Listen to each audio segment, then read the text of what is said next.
Dan pendengar PRFM, kita akan berbincang seperti yang sudah sempat saya sampaikan ya, selama 1 jam kita akan membahas hal-hal yang sedang hangat dibicarakan akhir-akhir ini, belakangan ini, dikarenakan terjadinya kecelakaan lalu lintas yang melibatkan seorang anak dari musisi begitu ya, yang usianya ternyata baru 13 tahun. Nah, ini juga menjadi sorotan Anda. Jauh sebelum permasalahan kecelakaan tersebut terjadi, Anda juga seringkali melaporkan kepada PRFM melihat pengendara anak-anak mengenakan seragam SMP, atau bahkan ada yang pakai seragam SD, berkendara tidak mengenakan helm dan lain sebagainya.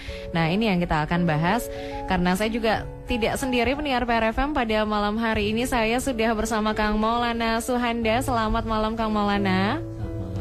Sebentar, ini mic-nya kurang gede ya. Kang Maulana, selamat malam. Selamat malam. Lalu juga ada Kang Hari Wartawijaya. Selamat malam Kang Hari. Selamat malam. Nah, Mikan tamu rada gede. dan Kang Panji Hadi Sumarto. Selamat malam. Selamat malam, Mbak.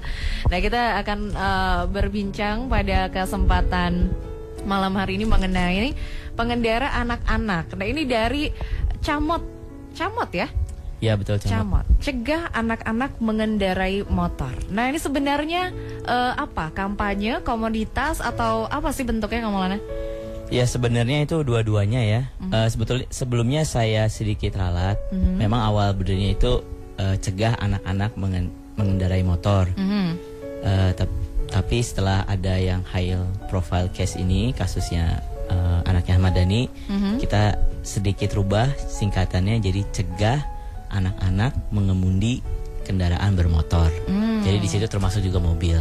Walaupun sebetulnya asumsinya kalau motor aja nggak boleh, mobil juga nggak boleh gitu. Cuman untuk mempertegas aja, karena banyak masukan juga, mungkin singkatannya sedikit lebih dirubah lah gitu. Cegah anak-anak mengemudi kendaraan bermotor. Betul.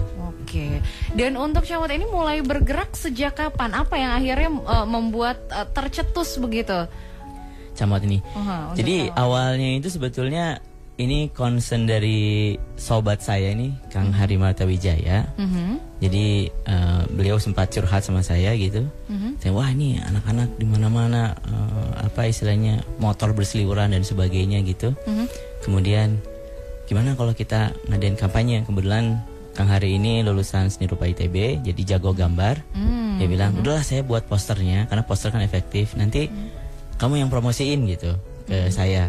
Nah, kebetulan saya itu saya memang saat-saat itu sedang cukup concern dengan masalah perilaku, baik perilaku anak-anak terutama ya.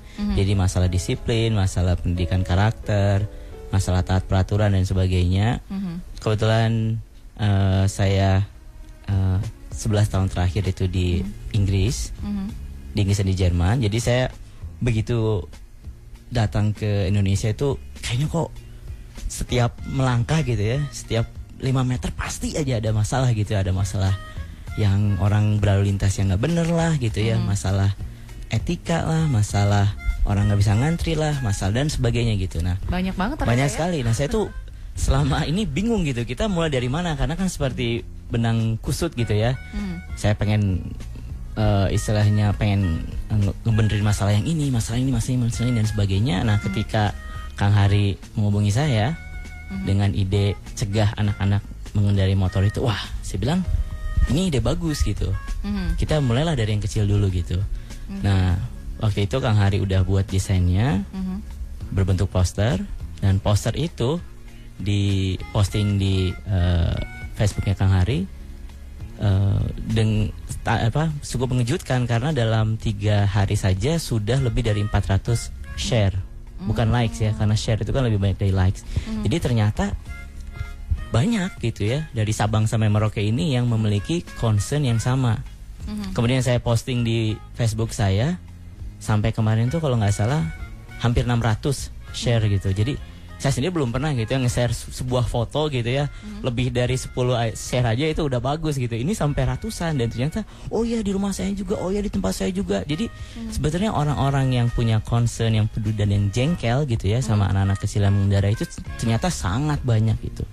Dan saya tidak usah ngomong berbusa-busa ya dengan banyak kata-kata, cukup dengan poster orang sudah mengerti gitu. Oke, saya berarti mau ke Kang Hari nih kalau gitu, apa ya namanya, yang akhirnya membuat Anda hayuklah diseriuskan begitu.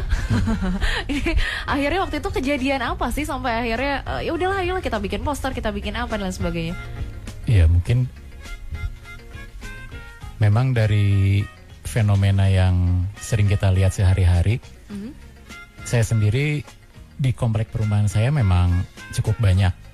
Dan pada akhirnya pada suatu waktu saya berpapasan dengan seorang anak yang kalau dari perawakannya sih bisa saya tebak itu usia SD.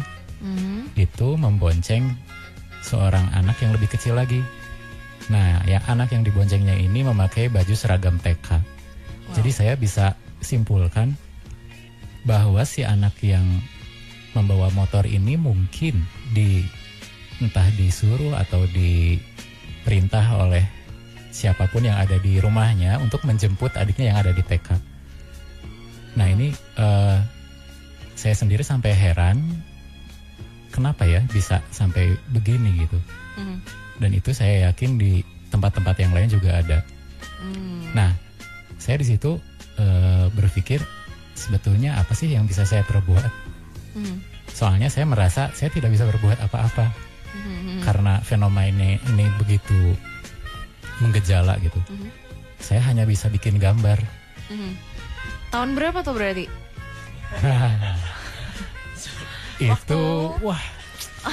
Itu baru Juli kemarin.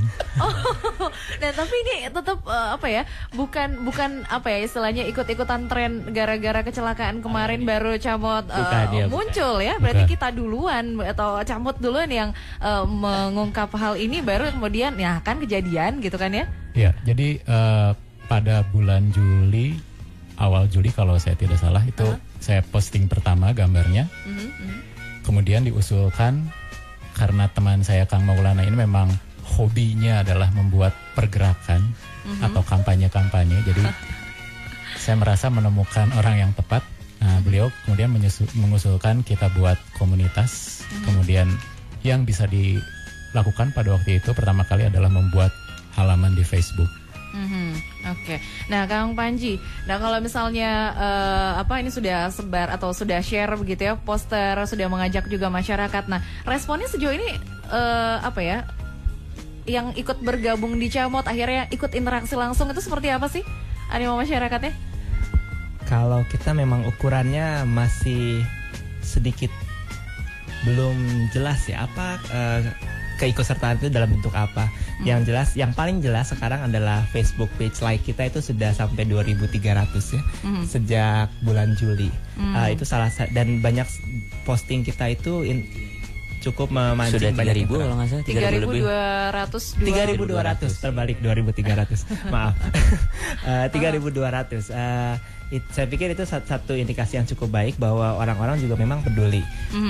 Padahal kita baru 2 bulan ya, dan kita bukan satu gerakan yang dimotori oleh selebritis atau dengan dana besar gitu. Kita murni dari tanpa dana kalau menurut saya 0 rupiah. Iya, sih memang itu. Nah ini dan responnya juga sangat banyak sampai ribuan yang share, bantu share, dan ini juga tentunya dari mulai share karena Facebook cukup efektif ya untuk nyebar-nyebarkan info ini. Iya, dan kita memang baru mulai dan sekarang kita sudah mulai membuat channel YouTube ya, lalu juga mulai ada di Twitter. Tapi kita sangat mengundang ya rekan-rekan kalau mau ikut serta berpartisipasi di dalam gerakan ini, kita sangat terbuka. Oke. Nah, ketika akhirnya di televisi ramai dibicarakan kecelakaan tersebut nih Kang Maulana, apa respon Anda waktu itu? Ya, pertama tentu ketika mendengar kecelakaan ya bagaimanapun juga respon pertama tentu kita belasungkawa ya terhadap sedih ya terhadap semua korban gitu, sampai berjatuhan korban, apalagi kalau kita lihat ada sampai berapa 11 kalau nggak salah ya atau 14 anak yatim dan 4 diantaranya adalah anak yatim piatu. Jadi saya juga ketika ngelihat liputan tentang keluarga mereka tentu sangat sedih. Cuman jangan sampai gitu ya saya berpikiran bahwa kejadian yang memakan korban jiwa ini gitu, yang sangat mahal sekali cost-nya ini, jangan sampai tidak menjadi pelajaran buat kita. Dan di situ alhamdulillah saya pikir kepedulian atau awareness dari masyarakat tuh makin tinggi gitu ya. Jadi kelihatannya setiap kita nyetel TV, setiap kita nyetel radio, setiap kita ketemu orang, yang dibicarakan tuh adalah masalah kecelakaan tersebut. Dan akhirnya orang sadar bahwa sudah saatnya kita mencegah anak-anak untuk tidak mengendarai kendaraan bermotor. Sampai kemarin kan di ILC juga kan topiknya mengangkat masalah tabrakan maut tersebut. Dan sekarang juga orang-orang yang dulunya diam gitu ya, istilahnya yang tidak pernah bicara, ikut bicara juga. Oh ya saya setuju. Dan bahkan orang-orang yang memberikan motor kepada anaknya sekarang sudah berpikir untuk tidak memberikan motor. Salah satunya kemarin juga saya lihat di Indonesian Lawyers Club. Itu salah satu ada pakar hukum pidana, itu saya lupa, Pak Nasrullah kalau nggak salah. Dia bilang saya memberikan motor kepada anak saya, atau mobil ya kalau nggak salah, mobil kepada anak saya ketika dia masih kelas 3 SMP. Dia ngaku langsung. Dan ketika kejadian Ahmad Dhani, dia langsung panggil anaknya, diskusi panjang, dan sekarang papa nggak akan ngasih kamu mobil lagi. Jadi istilahnya di sini sudah terbangun kesadaran masyarakat dari yang tadinya memberikan menjadi tidak. Dan juga istilahnya kita punya justifikasi gitu, jadi punya bukti. Jadi kalau kita ngomong kan kalau kamu lah sok ini dan sebagainya, oh itu buktinya ada kecelakaan gitu. Jadi lebih gampang untuk melarang sekarang sebetulnya. Jadi momentum sekali. Dan jangankan karena kecelakaan ini ya, karena gerakan camot saja. Jadi sebelum kecelakaan ini ya, ketika saya pernah sosialisasi di SMP IT Tangerang tentang camot ini ke orang tua siswa SMP di sana. Nah ini setelah saya jelaskan bahwa pertama masalah keselamatan anak, juga masalah keselamatan pengguna jalan lainnya, orang lain seperti dalam kasus Ahmad Dhani kan orang lain juga.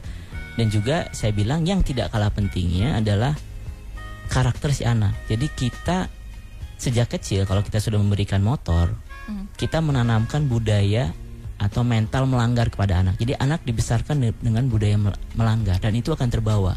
Ini sebenarnya yang saya pertama kali waktu hari kontak saya, itu concern saya terbesar sebenarnya. Oh ya ini benar. Ini kayaknya bisa jadi entry point buat kalau ini bisa berhasil, kita istilahnya merubah budaya melanggar ini bisa ke hal-hal yang lainnya. Dan di situ ada bapak-bapak yang setelah saya presentasi, dia bilang ke saya, curhat gitu. Oh iya katanya, Kang Maul katanya, saya itu bimbang karena anak saya minta motor, padahal dia masih SMP. Teman-temannya semua punya motor. Saya tuh kasih enggak. Jadi dia yang sudah istilahnya terdidik waktu itu, dia itu terdidik. Jadi bukan orang yang jadi sudah mengerti bahwa itu melanggar peraturan, masih punya pikiran untuk memberikan motor kepada anaknya. Sejauh itu ya. Jadi bukan orang-orang yang tidak terdidik aja ini, orang yang sangat intelek. Tapi ketika dia mendengar presentasi, sosialisasi itu, dia langsung, saya sekarang sudah yakin gitu ya. Sudah yakin 100% bahwa saya pulang saya akan larang anak saya. Jadi orang-orang itu butuh istilahnya suatu sosialisasi bahwa sebenarnya kita juga nggak suka gitu. Dan ketika mereka mendengar sosialisasi ini, semakin teryakinkan itu sebenarnya yang perlu. Oke, walaupun sebenarnya udah dalam tahapan mendidik anak-anak untuk istilahnya oke lah, awalannya misalnya tertib berlalu lintas atau misalnya larangan untuk berkendara dan lain sebagainya sudah dilakukan oleh petugas kepolisian kan ya sebenarnya, misalnya ke sekolah-sekolah atau mungkin lebih mendalamnya dalam hal tertib berlalu lintasnya nih. Tapi apa sebenarnya yang masih kurang dalam penerapan petugas-petugas yang berwenang ini untuk memberikan informasi semacam itu? Ya saya maksudnya pertama mohon maaf dulu, apakah saya sendiri belum pernah gitu ya, istilahnya sekolah saya didatangi oleh petugas polisi belum pernah. Nanti di sini Kang Panji juga ya, Kang Panji ini kan beliau S3 di Harvard School of Public Health, jadi cukup tahu juga masalah kesehatan, masalah psikologi dan sebagainya. Ya kalau dari saya sendiri kembali ke orang tua sih Mbak. Jadi ketika orang tua itu mengizinkan gitu, itu sebetulnya sudah ya lampu hijau gitu buat anak-anak. Sekarang kita marah-marah bahwa banyak anak-anak yang mengendarai motor. Kita tanyakan loh, orang tuanya kok yang ngasih motor gitu. Yang bahkan kalau tadi ceritanya Kang Hari, ya mungkin itu juga disuruh orang tuanya kan untuk menjemput si anak TK tersebut.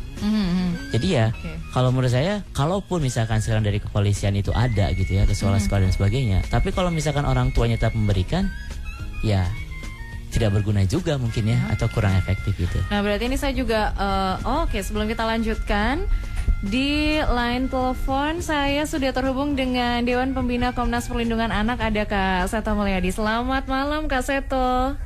Halo, selamat malam dengan Mbak Dona. Betul Kak Seto. Ini terima kasih sudah mau on air di PRFM. Lagi sibuk tapi masih mau on air juga di PRFM. Kita berbincang seputar masalah cegah anak-anak untuk berkendara atau mengendarai kendaraan bermotor, baik itu motor ataupun juga mobil. Nah tapi evaluasi apa yang Anda garis bawahi begitu, walaupun sebelum kejadian duel kemarin begitu ya, terlibat kecelakaan, itu kan sebenarnya sebelum-sebelumnya sudah ada anak-anak yang mengendarai sepeda motor. Nah ini apa yang Anda soroti dari kasus kemarin Kak Seto? Iya, memang dengan adanya program ini sebelum terjadi kecelakaan, tentu saya memberikan apresiasi ya, karena memang sudah semacam fenomena gunung es, anak-anak di bawah umur dibiarkan baik oleh orang tua maupun oleh masyarakat mengendarai kendaraan bermotor di jalan umum. Jadi ini tentu sangat berbahaya baik bagi anak maupun bagi orang tuanya. Jadi tentu ini harus menjadi pembelajaran yang sangat berharga bagi kita semua, supaya gerakan untuk mencegah anak mengendarai kendaraan bermotor di jalan umum baik roda 2 maupun roda 4 ini digencarkan sekali. Kemudian ya mungkin diingatkan kepada semua orang tua harus ada waktu untuk putra-putrinya, khususnya yang sedang menjelang remaja. Karena kalau tidak ada waktu, anak-anak akhirnya lari dari keluarga, kemudian mungkin berkumpul dengan sesama teman-teman yang juga sama-sama frustrasi karena tidak ada perhatian dari orang tua, dan akhirnya bisa melakukan berbagai perilaku menyimpang. Begitu Mbak Dan. Oke, ini di studio PRFM kita juga sedang ada rekan-rekan dari komunitas atau gerakan cegah anak-anak mengemudi kendaraan bermotor. Saya kasih kesempatan dulu ke Kang Maulana. Mangga Kang Maulana, apa yang disampaikan kepada Kak Seto? Selamat malam Kak Seto. Iya, selamat malam Kang Maulana. Apa kabar? Alhamdulillah baik-baik.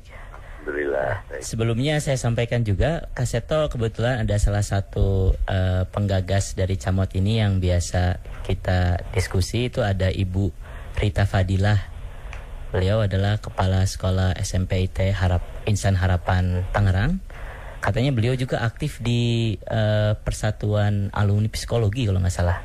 Di mana Kak Seto juga kalau nggak salah aktif di sana. Oke, ya. Iya, gitu. Jadi mungkin beliau sudah lama sekali katanya pengen ngobrol tentang ini ke Kak Seto, jauh sebelum ada kecelakaan dari iya betul, ya. Malah pengen gitu kalau Kak Seto jadi ya salah satu pembina kita gitu, atau ambasador kita dan sebagainya. Iya, saya kira kami akan dukung sepenuhnya itu Kang Maulana. Ya betul. Ini Kak Seto berkaitan dengan ya mungkin ada tentang fenomena anak-anak mengendarai motor ini, apalagi sekarang sudah ada korban. Yeah. Nah ini bagaimana dari Kak Seto dari Komnas Perlindungan Anak ini kan sebetulnya kalau diurut-urut gitu Kak Seto, ini anak ini kan menjadi korban mungkin kelalaian orang tua juga gitu. Betul. Nah jadi istilahnya kami juga di sini concern itu kan target utama kami sosialisasi itu ke orang tua. Nah bagaimana ini tindakan gitu ya dari Komnas Perlindungan Anak ini untuk melindungi anak tersebut, karena bagaimanapun juga ini adalah orang tua gitu yang istilahnya yang akar permasalahannya, yang memfasilitasi juga begitu ya. Betul sekali. Bagaimana Kak Seto? Ya tentu kami mencoba pertama untuk mengajak pemerintah mengkampanyekan betul-betul secara nasional ya, karena hal ini juga terjadi di daerah-daerah terpencil begitu, di desa-desa bahkan, untuk kepada para orang tua mencegah untuk putra-putrinya yang masih di bawah umur membawa kendaraan bermotor di jalan umum, untuk menghindarkan dari berbagai bahaya itu. Nah, ini juga dimulai dengan memberdayakan masyarakat itu sendiri. Lembaga semacam seperti RW diajak untuk turut berperan serta. Jadi kalau ada warga melihat ada anak, entah itu warganya sendiri atau tempat lain yang melintas di wilayahnya dan tampak mengendarai kendaraan bermotor dan tampak anak itu belum cukup usia, mohon berani untuk mencoba menghentikan, menegur, mengingatkan, mungkin melapor kepada ketua RT atau ketua RW, dan kalau tetap misalnya dilanggar ya segera melapor kepada polisi. Jadi saling bekerja sama, saling mengingatkan, saling mengawasi, itu akan membantu orang tua juga untuk bisa mengingatkan lagi pada anaknya bahwa itu bukan hanya perintah atau harapan orang tua, tapi juga harapan masyarakat luas, karena akan berbahaya bagi warga yang melintas yang mungkin nanti akan menjadi korban secara sia-sia. Kalau ada dari rekan-rekan saya gitu, Kak Seto, yang mengusulkan ya, ada usulan. Karena tadi kan anak itu korban, bagaimana kalau orang tuanya juga dihukum? Bagaimana pandangan Kak Seto terhadap usul tersebut? Ya, memang idenya bagus ya, tetapi kan hukum di Indonesia itu tidak berlaku bahwa hukum itu bisa dipindahkan. Artinya hukum itu berlaku untuk yang melakukan. Jadi kalau yang melakukan, yang melanggar itu adalah anak, tetap anak yang dihukum. Hanya bentuk hukumannya tentu disesuaikan dengan usia anak, juga mengacu pada Undang-Undang Perlindungan Anak. Begitu. Oke, mungkin ini bisa jadi kajian juga ke depannya begitu ya Kak Seto ya, terhadap anak-anak, mungkin apakah ada tambahan atau evaluasi terkait hukum di Indonesia begitu Kak? Apakah memungkinkan? Ya, memang memungkinkan kalau misalnya ditemukan bukti bahwa orang tua tahu tapi membiarkan. Nah, itu bisa. Atau orang tua justru menyuruh, misalnya ya sudah, karena kebetulan tidak ada sopir, ayah repot, kamu setir sendiri deh misalnya. Itu juga bisa. Tetapi kalau orang tua sudah melarang, orang tua tidak, tiba-tiba anak ya karena mungkin pengen coba-coba atau mencoba melanggar peraturan, lalu tiba-tiba membawa kabur mobil itu dan kemudian kecelakaan dan menabrak orang, ya memang tidak mudah untuk dilimpahkan begitu saja. Oke, terakhir nih Kak Seto, ini juga sebenarnya kan untuk Camot ini merupakan gerakan yang sudah ada sebelum kejadian-kejadian atau kejadian kecelakaan lalu lintas kemarin begitu. Apa nih masukan untuk Anda Kak Seto untuk Camot ini supaya bergeraknya semakin luas lagi untuk pendidik masyarakat untuk sadar dalam mencegah atau melarang anak-anak untuk berkendara, Kak? Ya, pertama saya memberikan apresiasi yang sangat tinggi kepada Camot atas gagasan ini dan terus memberikan dukungan untuk beraktivitas. Ya, pertama tentu mengadakan pertemuan-pertemuan diskusi. Halo Kak Seto? Halo Kak? Oke, sayang sekali. Tapi tadi sangat mengapresiasi sekali begitu ya untuk Camot ini bisa sudah mulai bergerak dari awal, dari mulai poster doang, kemudian sekarang mulai ada ribuan begitu yang like fanpage-nya, kemudian juga di YouTube dan Twitter juga pergerakannya makin menyebar luas ya. Kita akan break dulu sejenak, tapi sayang sekali terputus dengan Kak Seto. Kita mudah-mudahan bisa ngobrol lagi lain waktu. Nah, pendengar PRFM jangan kemana-mana di 107,5 PRFM News Channel bersama Maulana Sohanda, ada Hari Martawijaya, Panji Hadi Sumarto dalam perbincangan Bandung Community malam hari ini, cegah anak-anak mengemudi kendaraan bermotor di 100. Orang anak menjadi remaja, kemudian menjadi dewasa. Nah, di bawah 17 tahun itu keadaan kondisi emosional cenderung labil ya. Labil emosional, bukan labil ekonomi. Itu lagi hits banget itu. Lagi hits banget. Jadi pengemudi di bawah umur itu lebih sering meremehkan risiko. Jadi misalnya bisa dilihat dari mereka lebih sering ngebut-ngebutan gitu, karena menganggap ya itu tadi, sama seperti orang tua yang tadi Mbak Dina sebutkan, nggak akan kejadian ke saya. Kalau saya ngebut sih saya nggak akan kenapa-kenapa, saya akan selamat. Jadi padahal tidak demikian ya. Memang bisa istilahnya sih probabilistik ya, tapi semakin dia sering, semakin dia terekspos, semakin sering dia ngebut, semakin besar kemungkinan dia terlibat kecelakaan. Jadi kedua dia sebelum itu dilanjutkan, kita ada pendengar PRFM yang mau gabung dulu nih. Ada Pak Heri di Buah Batu. Selamat malam Pak Heri. Malam Bu. Mangga Pak Heri, apa yang disampaikan nih?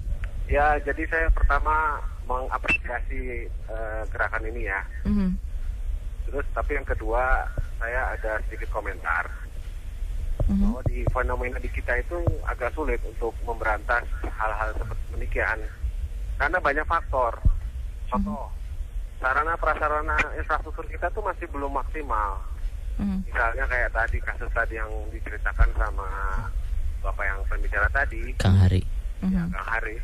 Itu anak kakaknya mengantarkan adiknya. Ya, salah satu faktornya adalah ekonomi juga, Bu. Oke. Ya, misalnya kalau dia harus naik beca jemput adiknya, berapa kos yang harus dibiayai? Yang kedua, kita belum ada namanya transportasi massal yang murah. Ya kan, sehingga mereka pasti ujung-ujungnya ekonomi nih. Nah, kesadaran mungkin orang tua berpikir nggak apa-apa lah, mungkin deket lah, gitu kan. Jadi kesadaran mereka tuh masih sangat terbatas gitu loh. Terbatas karena mungkin deketnya nggak apa-apa lah, bismillah weh, kena naon. Yang kedua, kita belum ada sarana misalnya sirkuit. Mereka berharap anaknya ingin jadi pembalap misalnya. Jadi dibiarkanlah dari mulai kecil mereka menggunakan kendaraan. Kalau misalnya ada sirkuit, kemudian bisa untuk berlatih dan ada pelatih dan pengawas macam itu bisa mungkin ya menyalurkan bakat lah ibaratnya gitu. Jadi baik. Ini memang yang harus pemerintah perhatikan juga gitu. Saya salut dengan gerakan ini, saya setuju sekali.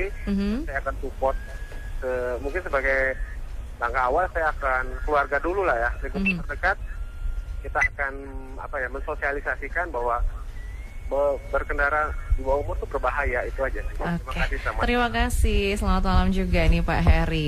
Ya, ini Kang Maulana ada yang ditanggapi juga. Ya, terima kasih Pak Heri ya tadi. Nanti Panji juga tadi nerusin yang tadi. Sebelum saya lupa. Jadi betul sekali ya Pak.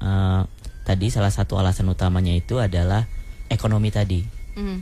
Tapi setelah kita ngobrol-ngobrol gitu masalah ekonomi ini, ekonomi itu baru ada menjadi alasan ketika ada alternatif ke situ.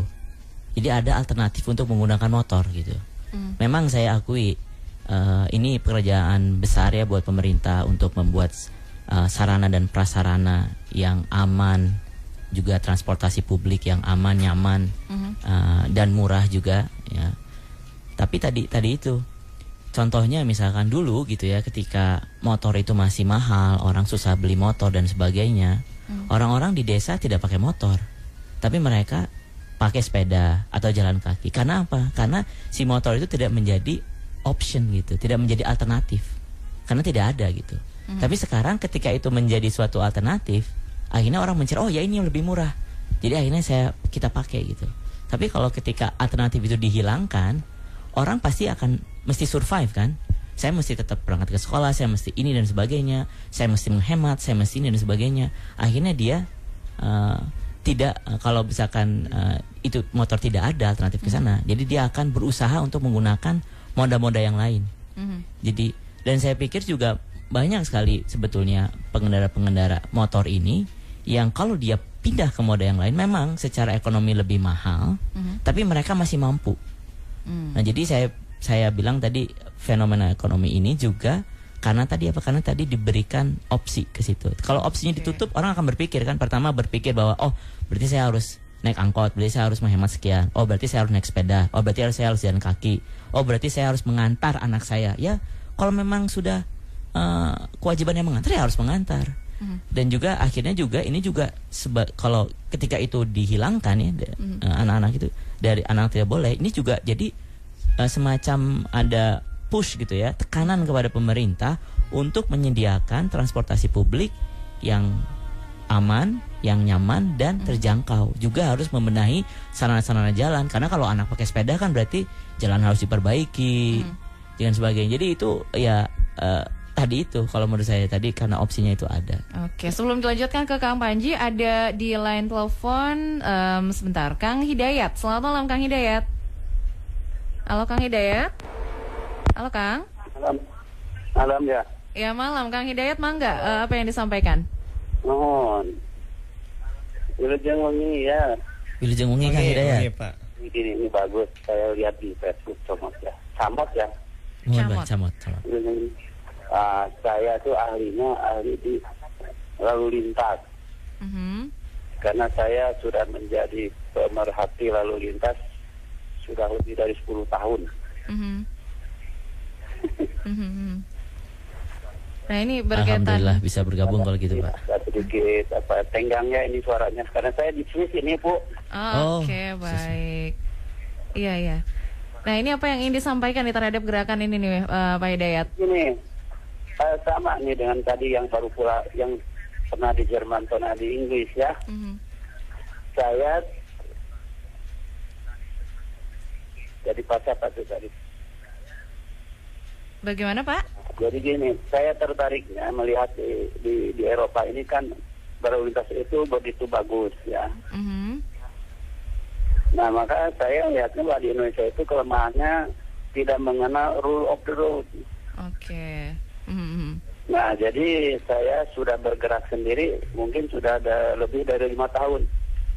Seperti Camot ini bagus, punya tim. Saya nggak sendiri nih, kalau saya sendiri banget nih. Sampai saya mengeluarkan 2 buah buku tentang berlalu lintas. Launching di Polda Jatim. Dan juga ada permintaan untuk dibikinkan yang lebih simpel. Saya sudah sempat tapi tidak jalan juga nih. Oke, baik. Mohon maaf nih Pak Hidayat, karena kita juga sebelum break bisa dipersingkat dulu Pak. Mencegah anaknya, kalau saya Oh ya boleh. Ya udah dulu aja ya. Tapi yang penting saya mungkin nanti pulangnya dari sini akan coba bergabung. Alhamdulillah. Ditunggu nih Pak ya. Kami menyambut sangat baik Pak Hidayat, ditunggu pisan. Camot ya, bergabung sama Camot. Oke. Terima kasih banyak Pak Hidayat. Selamat malam. Oke, terima kasih. Ya ini tapi apa yang dia sampaikan kalau misalnya di Indonesia begitu tidak mengenal rule of the road begitu ya tadi. Nah kita lanjutkan dulu tadi Kang Panji, kalau usia anak-anak kan masih labil begitu dari segi psikologinya. Nah kemudian apalagi nih yang akhirnya menyebabkan anak-anak ya memang janganlah belum waktunya begitu. Iya, jadi kalau saya belum tahu ada penelitian semacam ini di Indonesia, tapi kalau dari Amerika misalnya sudah dilihat kalau yang pengemudi berusia 16 tahun itu 4-7 kali lebih mungkin terlibat kecelakaan lalu lintas dibandingkan pengemudi dewasa. Nah salah satunya yaitu tadi dia underestimate resiko. Kedua dia lebih mudah teralih perhatiannya. Nah terutama ini katanya lebih berisiko kalau dia membawa penumpang. Jadi pengendara di bawah umur yang membawa penumpang yang di bawah umur juga itu lebih berisiko terkena kecelakaan. Kedua, pengendara laki-laki di bawah umur yang mengendarai membawa penumpang laki-laki juga. Jadi kalau bawa perempuan mungkin berkurang ya risikonya ya. Karena pengen kelihatan hati-hati, pengen kelihatan dewasa. Show off ya. Tuh juga baru tahu saya. Jadi ini yang harus diperhatikan oleh orang tua bahwa dan ini yang paling penting barangkali ya. Risiko terlibat kecelakaan lalu lintas itu berlaku umum untuk semua pengendara di bawah umur. Maksudnya begini, tidak ada istilah kan anak saya mah anak baik-baik gitu. Bukan anak nakal, di sekolahnya juga pintar, nilainya 9 semua. Tidak ada. Jadi memang yang anak nakal mungkin lebih berisiko, tapi yang baik-baik pun risikonya tetap lebih tinggi terlibat kecelakaan lalu lintas karena faktor-faktor psikologis tadi. Wow, oke. Nah, Kang Hari kalau melihat ini responnya makin banyak dari ide awal yang ini berasal dari apa ya? Dari diri sendiri yang gatel begitu. Ini kenapa sih anak-anak kok diizinkan sama orang tuanya dan sekarang semakin menyebar dan akhirnya terbukti ini sebenarnya goal dari Camot apa sih yang diinginkan? Terus terang pada awal membuka halaman Facebook itu misi utamanya adalah sekedar mengingatkan. Karena untuk tindak lanjut selanjutnya itu pasti pihak yang berwajib dalam hal ini polisi mungkin ya yang lebih berwenang.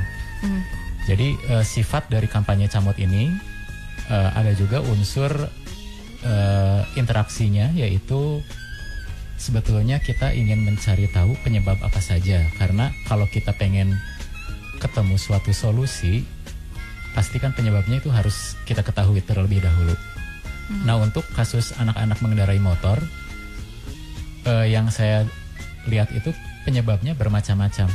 Mungkin ini hal yang sedang diteliti oleh rekan-rekan Camot yang sedang mendesain sebuah survei dan penelitian supaya masing-masing penyebab itu punya masing-masing solusi. Penyebab A solusinya juga untuk A gitu, penyebab B solusinya untuk B juga. Harapannya ya seperti yang Kang Mongol tadi bilang di awal, bahwa mentalitas melanggar aturannya itulah goal utamanya. Jadi anak-anak sudah tidak lagi dididik atau dibesarkan atau dibiasakan untuk melanggar aturan. Oke, kita break dulu, masih ada waktu selama beberapa menit pendengar PRFM berbincang malam hari ini mencegah anak-anak untuk mengendarai, mencegah anak-anak mengemudi kendaraan bermotor di 107,5 PRFM News Channel.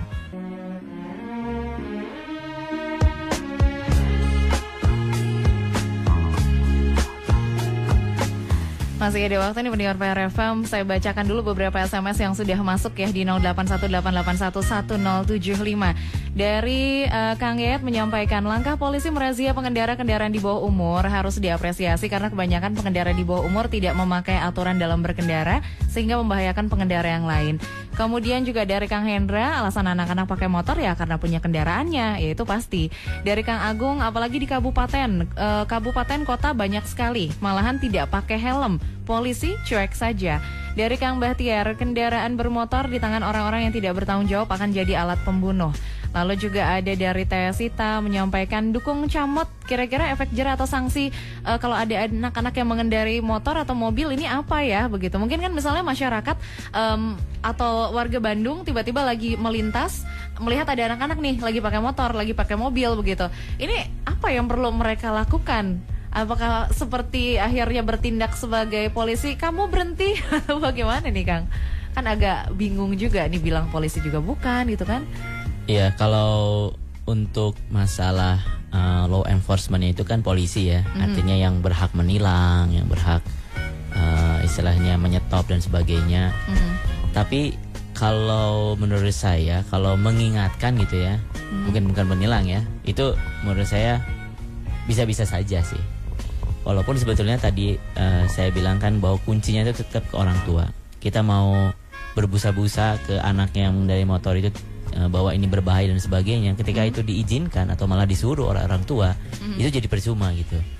Tapi ya kembali tadi, sebetulnya ada satu, ini juga saya baru dapat kabar juga, ada ternyata pemukiman yang berhasil gitu untuk mensterilkan lingkungannya dari motor. Saya belum sempat ngobrol ya, kebetulan kakak saya itu di Kota Kembang Depok, ada beberapa blok di situ dan blok Anggrek kalau saya tidak salah.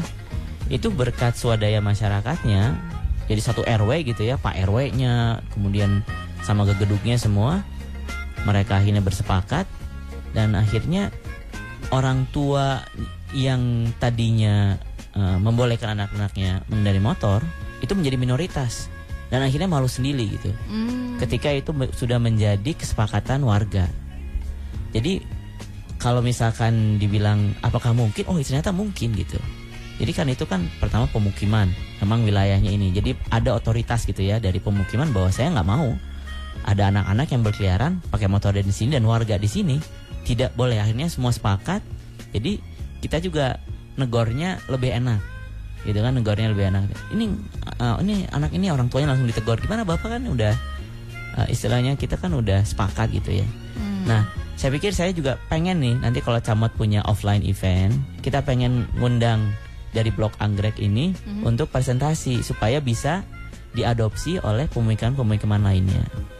Itu juga kemarin juga saya juga waktu saya sosialisasi di Tangerang itu juga Pak RW-nya diundang ke sekolah. Jadi saya ngobrol dengan orang tua, dengan anak siswa, juga ada Pak RW-nya di situ. Dengan harapan bahwa RW-RW yang dekat dengan sekolah juga ya istilahnya bisa ikut membantu untuk meminimalisir anak-anak yang mengendarai motor di wilayahnya. begitu.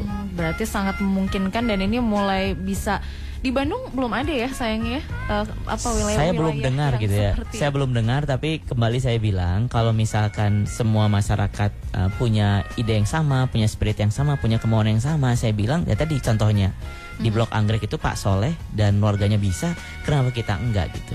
Dan itu juga kan dimulai dari kesadaran dari diri kita gitu. Oke, ini kita juga semakin merapat ke pukul 20 waktu Indonesia Barat. Dalam waktu dekat ini dari Camot ada kegiatan apa nih? Dalam tentunya menyebarkan terus ke masyarakat, ada gerakan ini dan ayo yuk kita berpartisipasi begitu kan? Iya, tentunya ya. Yang pertama yang online itu terus kita sebarkan gitu. Kemudian juga karena Camot ini gerakan istilahnya kita pengen menyebar seluas-luasnya. Apapun yang kita upload di Facebook, baik itu stiker, poster, apapun, silahkan di-download, silahkan ngeprint sendiri dan sebagainya, itu boleh gitu ya. Dan jadi kita pengen tanpa berhubungan dengan kita pun kita harapkan semua masyarakat bisa menjadi agen Camot gitu. Jadi menularkan Camot tanpa istilahnya harus ngobrol sama kita. Yang penting ini semua idenya tersebar, kita senang. Dan untuk kedepannya juga ya kita akan mengadakan sosialisasi lagi ya, pengen ke sekolah juga, kemudian ke pemukiman dan sebagainya. Dan kalau yang paling dekat nih ya, yang paling dekat sekali itu kita hari Minggu ini kita bakal ngadain event bagi-bagi stiker. Nah itu di Car Free Day Minggu besok jam 8 pagi. Kita kumpul di bawah ya, di mulut jalan di daerah Cikapayang. Jadi di mulut paling bawah mau masuk ke Car Free Day. Jadi kita itu mencetak stiker, jadi kita membuka donasi. Kemarin itu kita buka 10 slot, ternyata 10 donatur kita sudah dapat. Kita sudah punya 1000 stiker. Satu slot itu 100 stiker, harganya 85.000. Nah itu boleh dimiliki sendiri atau boleh disebarkan oleh kita. Nah kebetulan yang 10 ini mereka bilang ya udah disebarin sama teman-teman Camot, ya udah kita nyebarin gitu. Jadi kita rutin gitu ya, pengennya sih rutin tiap minggu kita nyebarin stiker ini ke orang-orang. Jadi mungkin juga ke pengendara mobil, setiap mobil kita kasih gitu. Nah teman-teman yang mau gabung ya, kita banyak nih stikernya. Kalau mau bantuin kita nyebarin stiker silahkan datang gitu jam 8 pagi ke Car Free Day hari Minggu besok di daerah Cikapayang. Nanti di situ ada saya, ada Kang Panji, ada Kang Hari dan teman-teman lainnya. Nanti ada spot ngumpulnya di mana nih? Takut nanti salah orang begitu. Salah orang ya. Ya juga. Kita belum punya kaos, belum punya banner. Ya. Jadi kita ini memang tadi belum punya banner gitu ya, belum punya, ya masih prihatin sebenarnya Camot ini karena ini juga kemarin ya. Tapi gampang. Kalau baca Harian Umum Pikiran Rakyat hari ini tahu Kang Maulana yang mana? Oh gitu ya. Cuman saya itu di foto lebih ganteng daripada aslinya. Ya ini tapi hari di Cikapayang aja lah. Di Cikapayang ya, dekat-dekat yang lambang-lambang dago itu kali ya. Ya situlah gitu. Itu dekat rumahnya Kang Panji juga, jadi kita bisa ngebahas di rumah Kang Panji dulu. Asik. Buat yang belum sarapan gitu ya. Olahraga pagi, ini kan olahraga dari jam 6 begitu ya, jam 8 bisa langsung kumpul di situ buat bagi-bagi stiker ini. Kalau misalnya mau ikut jadi donatur itu gimana? Kalau mau jadi donatur, jadi tinggal ke Facebook page-nya Camot di situ. Kemudian kirim message aja ke di situ, bilang saya mau nyumbang 1 slot stiker, berarti nyumbang 85.000, nanti kita kasih rekeningnya. Di situ. Atau kalau misalkan nggak punya Facebook, bisa juga kirim email ke relawan.camot@gmail.com. relawan.camot@gmail.com. Nanti kita kasih rekeningnya. Kalau misalkan masuk minggu ini berarti untuk yang minggu depan. Kalian yang ini udah nggak bisa dicetak lagi untuk minggu ini. Oke, nih untuk relawan.camotnya semuanya kecil ya hurufnya ya?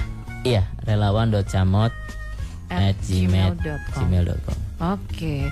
Nah untuk interaksi atau kantor sekarang sudah ada belum sih? Kita nggak pakai kantor Mbak. Jadi kita itu istilahnya penganut gerakan bebas. 0 rupiah gitu ya. 0 rupiah. Jadi segala macam ya kita nggak pernah ada istilahnya berusaha tidak melibatkan biaya gitu ya. Paling kalau pesan stiker ya donatur nyetaknya aja gitu ya. Kalau kita kumpul juga kemarin kumpul di rumahnya Bu Rita tadi misalkan, saya kumpul di rumah saya, kemudian ada juga Pak Rahmat udah kumpul di kantor saya gitu kan. Terus kemudian pas kumpul ternyata dikasih makan siang dan sebagainya. Jadi ya inilah gitu ya, kerelaan masing-masing aja gitu. Jadi belum ada gitu. Tapi kecuali kalau ada yang mau nyumbang sebuah rumah kan, boleh. Kalau misalnya untuk hari Minggu nanti bisa interaksi jadi bantu-bantu nyebarin stiker dan lain sebagainya. Kalau ingin benar-benar gabung bareng nih sama akang-akang ini, saya mau ya gabung semuanya, interaksi kegiatan rutin, ikutan bantuin nyetaknya dan sebagainya, itu gimana? Atau ada cara-cara khusus nggak? Bisa. Sebenarnya nggak ada. Kalau masalah syarat nggak ada. Asal mau aja di kita mah ya. Asal mau bisa gabung. Jadi nanti di situ hari Minggu kita bakal punya form. Di situ bisa nulis alamat emailnya, namanya sama kontaknya. Nanti kita masukin di mailing list relawan Camot. Nanti di situ kita ajang-ajang diskusi. Terus kalau kita mau diskusi kapan, itu nanti kita sirkulasi lewat mailing list tersebut. Jadi nanti kita didata. Kalau misalkan nggak sempat ke Car Free Day, bisa langsung kirim message ke Facebooknya Camot tadi, Kang saya mau, nih saya pengen jadi relawan nih. Kadang kita butuh banyak tenaga. Jadi contohnya ya seperti ini Kang Panji sama Kang Fedri di Jepang juga lagi buat penelitian tentang penyebab anak-anak mengendarai motor. Itu kita butuh tenaga untuk menyebar kuesioner, untuk melakukan survei gitu ya. Terus kemudian juga kita kan mau set up offline event bulan Oktober, itu butuh relawan.